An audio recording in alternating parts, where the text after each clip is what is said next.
పక్కింటి అక్క వాళ్ళ బిడ్డది పెళ్ళి ఉంటే పోయినా. మేము పోయేసరికే పెళ్ళి అయిపోయింది. 9:30కే ముహూర్తం ఉంది. మేము పోయే వరకు 11 అయింది. డైరెక్ట్ భోజనాల కాడికి వెళ్ళిపోయినాం. ఇక మటను చికెను ఇవన్నీ ఏవి కూడా ఐస్ క్రీమ్ ఉందో ఆనలే. 2-3 ఐస్ క్రీమ్లు గట్టిగా తిని బయటకు వచ్చేసినాం. ఏమైనా సబ్స్క్రైబర్ అని మందలిస్తే మస్తు హ్యాపీ అనిపించింది. సబ్స్క్రైబరే కాదు, నా రిలేటివ్స్ కూడా అంట. నాకు ఇవాళే తెలిసింది. స్టేజ్ ఎక్కి ఒక ఫోటో అయితే దిగొచ్చినాం. పెళ్లి కూతురే పొడుగంటే పెళ్లి కొడుకు ఇంకా పొడుగున్నాడు.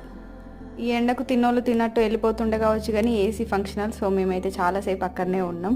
మా పొట్టిది డాన్స్ చేస్తూనే ఉంది ఆ బాగా సౌండ్లకి.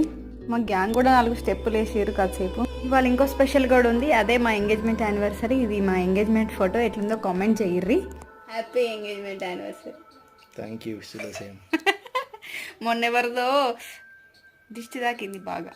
అందుకే ఇలా పొద్దున్న లేచినప్పటి నుంచి లొల్లే పెట్టుకుంటుండు. ఎస్. Bye bye.